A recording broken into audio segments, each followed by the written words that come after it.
ನಮಸ್ಕಾರ ವೀಕ್ಷಕರೇ ಸಿದ್ದು ಡಿಕೆಶಿ ದಿಢೀರ್ ಸಂಧಾನ ರಹಸ್ಯ. ಹೈಕಮಾಂಡ್ ಹೆಣೆದ ಮಾಸ್ಟರ್ ಪ್ಲಾನ್ ಏನು? 2028ರ ಚುನಾವಣೆಗೆ ಈಗಲೇ ಸ್ಕೆಚ್. ಸಿಎಂ ಕುರ್ಚಿ ಕಾಳಗಕ್ಕೆ ಬಿತ್ತು ಫುಲ್ ಸ್ಟಾಪ್. ಸಿದ್ದರಾಮಯ್ಯ ಪವರ್ ಮುಂದೆ ಡಿಕೆಶಿ ಮೌನವಾಗಿದ್ದ ಹೇಗೆ? ಆಪರೇಷನ್ 2028 ಈಗಿನಿಂದಲೇ ಶುರು. ಸಿದ್ದು ಶಕ್ತಿ ಅರಿತ ಹೈಕಮಾಂಡ್. ಡಿಕೆಶಿ ಮುಂದಿನ ನಡೆಯೇನು? ಕರ್ನಾಟಕ ರಾಜಕಾರಣದಲ್ಲಿ ಹೊಸ ಟ್ವಿಸ್ಟ್. ನಮಸ್ಕಾರ ವೀಕ್ಷಕರೇ, ಕರ್ನಾಟಕದ ರಾಜಕಾರಣ ಅಂತಂದ್ರೇ ಹಾಗೆ. ಇಲ್ಲಿ ಯಾವಾಗ ಬೇಕಾದ್ರೂ ಏನ್ ಬೇಕಾದ್ರೂ ಆಗಬಹುದು. ನಿನ್ನೆ ಮೊನ್ನೆವರೆಗೂ ನೀನಾ ನಾನಾ ಅಂತಿದ್ದ ಸಿಎಂ ಕುರ್ಚಿ ಕಿತ್ತಾಟ ಇವತ್ತು ದಿಢೀರನೆ ಒಂದು ವೇದಿಕೆಯಲ್ಲಿ ನಿಂತು ಕೈ ಹಿಡಿದು ನಮ್ಮ ನಡುವೆ ಯಾವುದೇ ಭಿನ್ನಾಭಿಪ್ರಾಯ ಇಲ್ಲ, ನಾವೆಲ್ಲ ಒಂದೇ ಅಂತ ನಗುತ್ತಾ ಪೋಸ್ ಕೊಟ್ಟಿದ್ದಾರೆ. ನೀವು ಗೆಸ್ ಮಾಡಿದ್ದು ಸರಿ. ಹೌದು, ಮುಖ್ಯಮಂತ್ರಿ ಸಿದ್ದರಾಮಯ್ಯ ಮತ್ತು ಉಪಮುಖ್ಯಮಂತ್ರಿ ಡಿಕೆ ಶಿವಕುಮಾರ್ ಅವರ ಬಗ್ಗೆ ದೇಶಾದ್ಯಂತ ದೊಡ್ಡ ಚರ್ಚೆ ನಡೀತಾ ಇತ್ತು. ಇವರಿಬ್ಬರ ನಡುವೆ ಶೀತಲ ಸಮರ, ಅಧಿಕಾರಕ್ಕಾಗಿ ನಡೀತಾ ಇದ್ದ ಹಗ್ಗಜಗಾಟ ಇಡೀ ರಾಜ್ಯಕ್ಕೆ ಗೊತ್ತಿತ್ತು. ಅದರಲ್ಲೂ ಕಳೆದ ಕೆಲವು ದಿನಗಳಿಂದ ಈ ಜಗಳ ಬೀದಿ ಜಗಳವಾದಂತಾಗಿತ್ತು.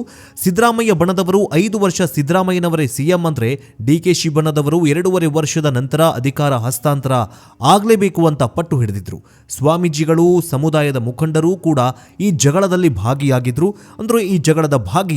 ಪರಿಸ್ಥಿತಿ ಯಾವ ಮಟ್ಟಕ್ಕೆ ಹೋಗತ್ತಂತಂದ್ರೆ ಸರ್ಕಾರವೇ ಬಿದ್ದು ಹೋಗತ್ತೇನೋ ಅನ್ನುವಂತಹ ಆತಂಕ ಶುರುವಾಗಿತ್ತು. ಆದ್ರೆ ಈಗ ನೋಡಿದ್ರೆ ಚಿತ್ರಣವೇ ಬದಲಾಗಿ ಹೋಗ್ಬಿಟ್ಟಿದೆ.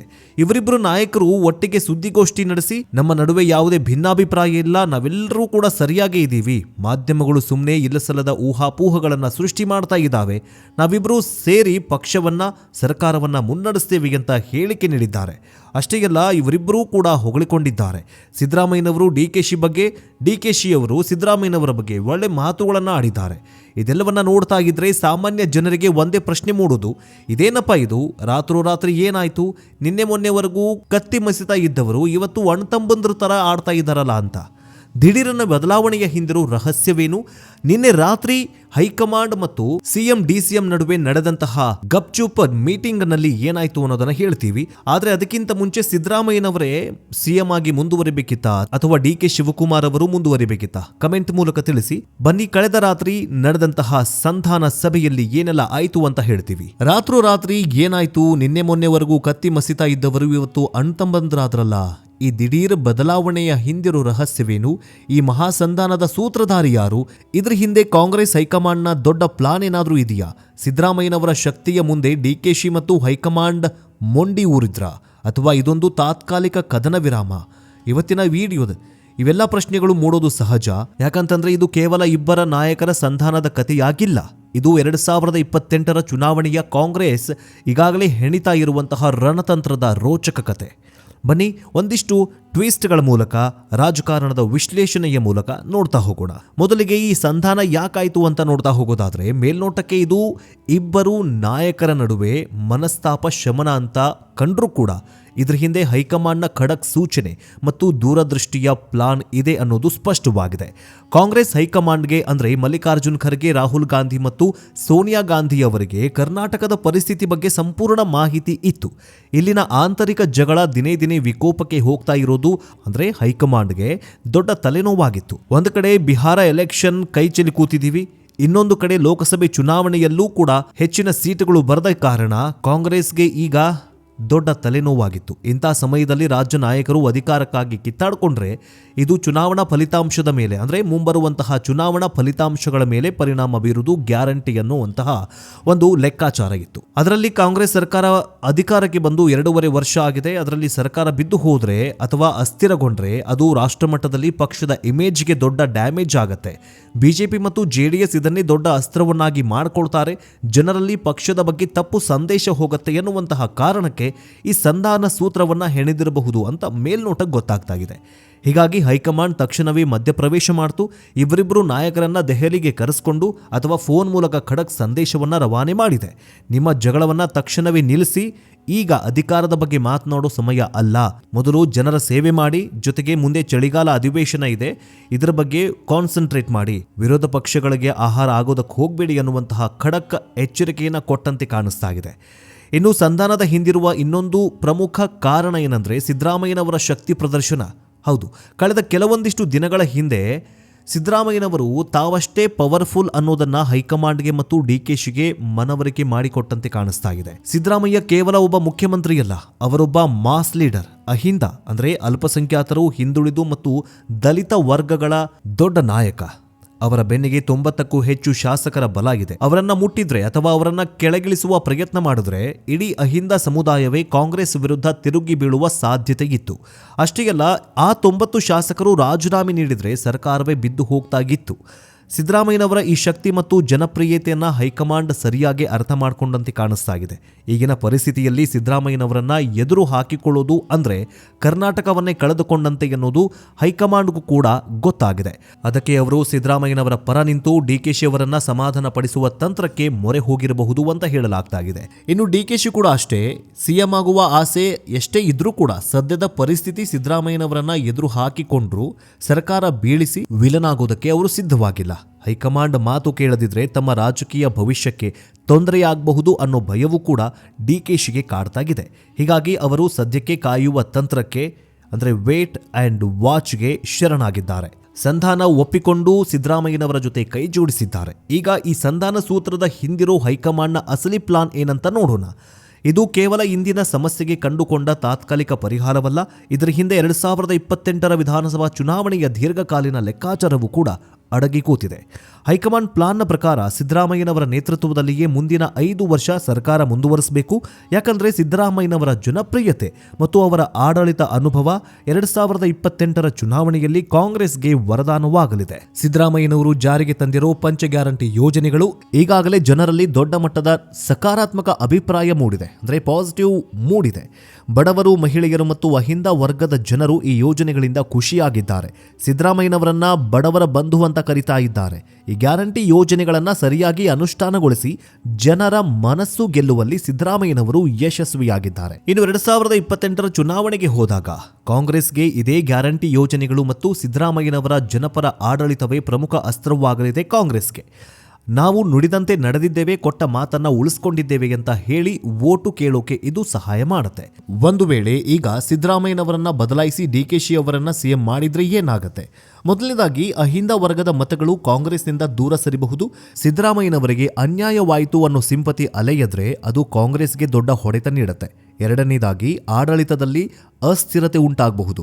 ಹೊಸ ಸಿಎಂ ಬಂದಾಗ ಹೊಸ ಸಚಿವರು, ಹೊಸ ನೀತಿಗಳು ಅಂತ ಗೊಂದಲ ಶುರುವಾಗಬಹುದು.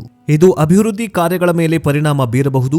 ಮೂರನೇದಾಗಿ ಬಿಜೆಪಿ ಮತ್ತು ಜೆಡಿಎಸ್ ಇದನ್ನೇ ದೊಡ್ಡ ವಿಷಯವನ್ನಾಗಿ ಮಾಡಿಕೊಂಡು ಕಾಂಗ್ರೆಸ್ನಲ್ಲಿ ಅಸ್ಥಿರತೆ ಇಲ್ಲ, ಅವರು ಅಧಿಕಾರಕ್ಕಾಗಿ ಮಾತ್ರ ಕಿತ್ತಾಡಿಕೊಳ್ತಾ ಇದ್ದಾರೆ ಅಂತ ಪ್ರಚಾರ ಮಾಡಬಹುದು. ಇದೆಲ್ಲ ಲೆಕ್ಕಾಚಾರವನ್ನು ಹಾಕಿಕೊಂಡಿರೋ ಕೈ ಹೈಕಮಾಂಡ್ ಸಿದ್ದರಾಮಯ್ಯನವರೇ ಸಿಎಂ ಆಗಿ ಮುಂದುವರಿಯಲಿ ಅನ್ನೋ ತೀರ್ಮಾನಕ್ಕೆ ಬಂದಂತೆ ಕಾಣಿಸ್ತಾ ಇದೆ. ಡಿಕೆಶಿಯನ್ನ ಸದ್ಯಕ್ಕೆ ಡಿಸಿಎಂ ಆಗಿ ಉಳಿಸ್ಕೊಂಡು ಅವರಿಗೆ ಹೆಚ್ಚಿನ ಜವಾಬ್ದಾರಿ ಅಥವಾ ಮುಂದಿನ ಅಂದರೆ ಈಗ ಏನು ಸಚಿವ ಸಂಪುಟ ರೀಶಫಲ್ ಆಗತ್ತಲ್ಲ, ಕೆಲವೊಂದಿಷ್ಟು ಪವರ್ಫುಲ್ ಮಿನಿಸ್ಟರ್ ಪಟ್ಟವನ್ನು ಅವ್ರಿಗೆ ಕೊಡುವಂತಹ ಸಾಧ್ಯತೆಯೂ ಕೂಡ ಇದೆ. ಹಾಗಾದರೆ ಸಂಧಾನದಿಂದ ಕಾಂಗ್ರೆಸ್ಗೆ ಆಗುವಂತಹ ಲಾಭಗಳೇನು? ಸ್ಥಿರ ಸರ್ಕಾರ. ಮುಂದಿನ 2.5 ವರ್ಷಗಳ ಕಾಲ ರಾಜ್ಯದಲ್ಲಿ ಸ್ಥಿರವಾದ ಸರ್ಕಾರ ಇರುತ್ತೆ. ಅಭಿವೃದ್ಧಿ ಕಾರ್ಯಗಳು ಯಾವುದೇ ಅಡೆತಡೆ ಇಲ್ಲದೆ ಸಾಗತ್ತೆ. ಇನ್ನು ಇಷ್ಟೇ ಅಲ್ಲದೆ 2028ರ ವಿಧಾನಸಭೆ ಚುನಾವಣೆಗೂ ಕೂಡ ಬೂಸ್ಟರ್ ನೀಡುವಂತಹ ಸಾಧ್ಯತೆ ಇದೆ. ಇಬ್ಬರು ನಾಯಕರು ಒಂದಾಗೋದ್ರಿಂದಾಗಿ 2028ರಲ್ಲೂ ಕಾಂಗ್ರೆಸ್ ಅಧಿಕಾರಕ್ಕೆ ಬರುವ ಸಾಧ್ಯತೆ ಇರುತ್ತೆ.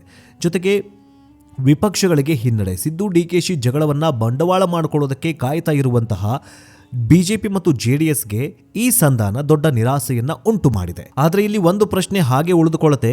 ಸಿಎಂ ಡಿಕೆ ಶಿವಕುಮಾರ್ ಅವರು ನಿಜವಾಗಲೂ ಮನಸಾರೆ ಈ ಸಂಧಾನಕ್ಕೆ ಒಪ್ಕೊಳ್ತಾರಾ ಅಥವಾ ಇದು ಕೇವಲ ಮೇಲ್ನೋಟದ ಒಗ್ಗಟ್ಟ? ಒಳಗೊಳಗೆ ಅಸಮಾಧಾನದ ಬೆಂಕಿ ಇನ್ನೂ ಹೊಗೆ ಆಡ್ತಾ ಇದೆಯಾ? ಈಗ ಸತ್ಯ ಹೇಳಬೇಕಂತಂದ್ರೆ ಸದ್ಯದ ಪರಿಸ್ಥಿತಿಯಲ್ಲಿ ಕಾಂಗ್ರೆಸ್ ಹೈಕಮಾಂಡ್ ಸಿಕ್ಕಾಪಟ್ಟೆ ವೀಕ್ ಆಗಿದೆ. ಇಬ್ಬರು ನಾಯಕರು ಅಂದರೆ ಸಿದ್ದರಾಮಯ್ಯ ಮತ್ತು ಡಿಕೆ ಶಿವಕುಮಾರ್ ಅವರ ಮದಗಜಗಳಿದ್ದ ಹಾಗೆ ಯಾರೊಬ್ಬರನ್ನು ಕೂಡ ಎದುರು ಹಾಕಿಕೊಂಡ್ರೂ ಪಕ್ಷಕ್ಕೆ ದೊಡ್ಡ ನಷ್ಟವಾಗುತ್ತೆ, ಡ್ಯಾಮೇಜ್ ಆಗುತ್ತೆ. ಮುಂಬರುವ ಲೋಕಸಭಾ ಚುನಾವಣೆಯಲ್ಲಿ ಕರ್ನಾಟಕದಿಂದ ಹೆಚ್ಚು ಸ್ಥಾನ ಗೆಲ್ಲೋದು ಹೈಕಮಾಂಡ್ಗೆ ಅನಿವಾರ್ಯವಾಗಿದೆ. ಈ ಸಮಯದಲ್ಲಿ ಸರ್ಕಾರ ಬಿದ್ದರೆ ಅಥವಾ ನಾಯಕತ್ವ ಬದಲಾವಣೆ ಮಾಡಿದರೆ ಅದು ಚುನಾವಣಾ ಫಲಿತಾಂಶದ ಮೇಲೆ ಕೆಟ್ಟ ಪರಿಣಾಮ ಬೀರಬಹುದು ಅನ್ನೋ ಭಯ ಈಗ ಕೈ ಹೈಕಮಾಂಡ್ಗೆ ಸಿಕ್ಕಾಪಟ್ಟೆ ಕಾಡ್ತಾ ಇದೆ. ಇನ್ನು ಇಷ್ಟೇ ಅಲ್ಲದೆ ಹೈಕಮಾಂಡ್ ಈಗಲೂ ಕೂಡ ಸಮಸ್ಯೆಯನ್ನು ಬಗೆಹರಿಸುವ ಬದಲು ಅದಕ್ಕೆ ತೇಪೆ ಹಚ್ಚಿ ಮುಂದುವರಿಸುವ ತಂತ್ರಕ್ಕೆ ಮೊರೆ ಹೋಗ್ತಾ ಇದೆ. ಸ್ವಲ್ಪ ದಿನ ಸುಮ್ಮನಿರಿ, ಆಮೇಲೆ ನೋಡೋಣ ಅಂತ ಇಬ್ಬರನ್ನ ಸಮಾಧಾನ ಮಾಡ್ತಾ ಇದ್ದಾರೆ. ಆದರೆ ಈಗ ದೆಹಲಿ ದರ್ಬಾರ್ ಮತ್ತು ಹೊಸ ಸಂಧಾನ ಸೂತ್ರವೊಂದು ರೆಡಿಯಾಗಿದೆಯಂತೆ. ಇದೆಲ್ಲದರ ನಡುವೆ ದೆಹಲಿಯ ರಾಜಕೀಯ ಚಟುವಟಿಕೆಗಳು ಮತ್ತಷ್ಟು ಗರಿಗರೆದಿವೆ. ಡಿಕೆ ಸುರೇಶ್ ದೆಹಲಿಗೆ ಭೇಟಿ ನೀಡಿದ್ದಾರೆ. ಡಿಕೆ ಶಿವಕುಮಾರ್ ಅವರ ಸಹೋದರ ಮತ್ತು ಸಂಸದ ಡಿಕೆ ಸುರೇಶ್ ಈಗಾಗಲೇ ದೆಹಲಿಗೆ ತಲುಪಿದ್ದಾರೆ. ಡಿಕೆ ಸುರೇಶ್ ಅವರು ಈಗ ಹೈಕಮಾಂಡ್ ಅನ್ನ ಭೇಟಿ ಮಾಡಿದ್ದಾರೆ. ಜೊತೆಗೆ ಕೆಲವೊಂದಿಷ್ಟು ಹೈಕಮಾಂಡ್ ನಾಯಕರನ್ನ ಭೇಟಿಯಾಗಿ ರಾಜ್ಯದ ನೈಜ ಪರಿಸ್ಥಿತಿ ಮತ್ತು ತಮ್ಮ ಬಣದ ಬೇಡಿಕೆಗಳನ್ನು ಮುಂದಿಡುವ ಸಾಧ್ಯತೆ ಇದೆ. ಮೂಲಗಳ ಪ್ರಕಾರ ಹೈಕಮಾಂಡ್ ಒಂದು ಹೊಸ ಸಂಧಾನ ಸೂತ್ರವನ್ನು ರೆಡಿ ಮಾಡಿದೆ. ಸಿದ್ದು ಮತ್ತು ಡಿಕೆಶಿ ಅವರನ್ನ ದೆಹಲಿಗೆ ಕರೆಸಿಕೊಂಡು ಅವರ ಮುಂದೆ ಸೂತ್ರವನ್ನು ಇಡಲಿದ್ದಾರೆ. ಹಾಗಾದ್ರೆ ಏನಿದು ಹೊಸ ಸೂತ್ರ ಅಂತ ನೋಡ್ತಾ ಹೋಗೋದಾದ್ರೆ, ಸಿದ್ದರಾಮಯ್ಯನವರು ಮುಂದುವರೆದ್ರೆ ಸದ್ಯಕ್ಕೆ ಅಂದರೆ ಬರುವ ಮೇ ತಿಂಗಳವರೆಗೂ ಸಿದ್ದರಾಮಯ್ಯನವರೇ ಸಿಎಂ ಆಗಿ ಮುಂದುವರಿಲಿ. ಅಲ್ಲಿವರೆಗೆ ಅವರು ಇನ್ನೊಂದು ಬಜೆಟ್ ಅಂದರೆ 17ನೇ ಬಜೆಟ್ ಮಂಡನೆ ಮಾಡಿ ದಾಖಲೆ ನಿರ್ಮಿಸ್ತಾರೆ.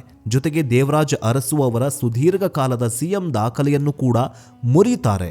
ಸಿದ್ದರಾಮಯ್ಯನವರಿಗೆ ಈ ದಾಖಲೆಗಳ ಮೇಲೆ ಆಸೆ ಇದೆ, ಅದನ್ನು ಈಡೇರಿಸುವಂತಾಗೂ ಕೂಡ ಆಗತ್ತೆ. ಜೊತೆಗೆ ನಮಗೆ ಇಮೇಜ್ ಕ್ರಿಯೇಟ್ ಮಾಡದಂಗೂ ಕೂಡ ಆಗತ್ತೆ, ಹಿಸ್ಟ್ರಿ ಕ್ರಿಯೇಟ್ ಮಾಡದಂಗೂ ಆಗತ್ತೆ. ಮೇ ತಿಂಗಳವರೆಗೂ ಅವರೇ ಸಿಎಂ ಆಗಿರಲಿ ಅನ್ನುವಂತಹ ಸಂಧಾನ ಸೂತ್ರವನ್ನು ಹೈಕಮಾಂಡ್ ಹೆಣದಿದೆ ಅಂತ ಹೇಳಲಾಗ್ತಾ ಇದೆ. ಇನ್ನು ನಂತರ ಅಂದರೆ ಡಿ ಕೆ ಶಿವಕುಮಾರ್ ಅವರು ಸಿಎಂ ಯಾವಾಗ ಆಗ್ತಾರೆ? ಮೇ ತಿಂಗಳ ನಂತರ ಅಧಿಕಾರ ಹಸ್ತಾಂತರ ಪ್ರಕ್ರಿಯೆ ಆರಂಭಿಸೋಣ. ಅವಾಗೇನಾಗತ್ತೆ? ಇನ್ನೊಂದು 2-3 ತಿಂಗಳಲ್ಲಿ ಅವರೇ ಆರಾಮಾಗಿರಲಿ. ಹೀಗಾಗಿ ಈ ಸಂಧಾನ ಸೂತ್ರವನ್ನು ಡಿ ಕೆ ಶಿವಕುಮಾರ್ ಮತ್ತು ಸಿದ್ದರಾಮಯ್ಯನವರ ಮುಂದೆ ಇಟ್ಟಿದ್ದಾರೆ ಅಂತ ಹೇಳಲಾಗ್ತಾ ಇದೆ. ಆದರೆ ಇಲ್ಲೊಂದು ದೊಡ್ಡ ಟ್ವಿಸ್ಟ್ ಇದೆ.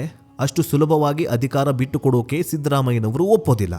ಅವರಿಗೆ ಶಾಸಕ ಬಲ ಇದೆ, ಸಮುದಾಯದ ಬಲ ಇದೆ. ಹೀಗಾಗಿ ಅವರನ್ನು ಸಮಾಧಾನಪಡಿಸೋದಕ್ಕೆ ಇನ್ನೊಂದು ಆಫರ್ ಕೂಡ ರೆಡಿಯಾಗಿದೆಯಂತೆ. ಸಿದ್ದು ಅವರಿಗೆ ಬಂಪರ್ ಆಫರ್ ಕೊಡಲಾಗಿದೆ. ಸಮುದಾಯದವರು ಡಿಸಿಎಂ ಅಂದರೆ ಸಿದ್ದರಾಮಯ್ಯನವರ ಬಣದ ಪ್ರಮುಖ ನಾಯಕರಾಗಿರುವಂತಹ ಸತೀಶ್ ಜಾರಕಿಹೊಳಿ, ಡಾಕ್ಟರ್ ಜಿ ಪರಮೇಶ್ವರ್, ಜಮೀರ್ ಅಹ್ಮದ್ ಖಾನ್ ಅವರಿಗೆ ಡಿಸಿಎಂ ಹುದ್ದೆ ನೀಡೋದು ಒಂದು ಆಫರ್ ಕೊಡುವ ಸಾಧ್ಯತೆ ಇದೆ. ಪ್ರಭಾವಿ ಖಾತೆಗಳು ಅಂದರೆ ಸಿದ್ದರಾಮಯ್ಯ ಬಣದ ಶಾಸಕರಿಗೆ ಪ್ರಮುಖ ಮತ್ತು ಪ್ರಭಾವಿ ಸಚಿವ ಸ್ಥಾನಗಳನ್ನು ನೀಡಬೇಕು. ಸರ್ಕಾರದಲ್ಲಿ ಡಿಕೆಶಿ ಬಣಕ್ಕೆ 35% ಮತ್ತು ಸಿದ್ದರಾಮಯ್ಯ ಬಣಕ್ಕೆ 65% ಆದ್ಯತೆ ನೀಡುವ ಸೂತ್ರವನ್ನು ಈಗ ಹೈಕಮಾಂಡ್ ಮುಂದಿಟ್ಟಿದೆ ಅಂತ ಹೇಳಲಾಗ್ತಾ ಇದೆ. ಅಂದರೆ ಡಿಕೆಶಿಗೆ ಕೇವಲ ಸಿಎಂ ಕುರ್ಚಿ ಸಿಗತ್ತೆ, ಆದರೆ ಸರ್ಕಾರದ ಮೇಲಿನ ಹಿಡಿತ ಸಿದ್ದರಾಮಯ್ಯನವರ ಕೈಯಲ್ಲೇ ಇರುತ್ತೆ.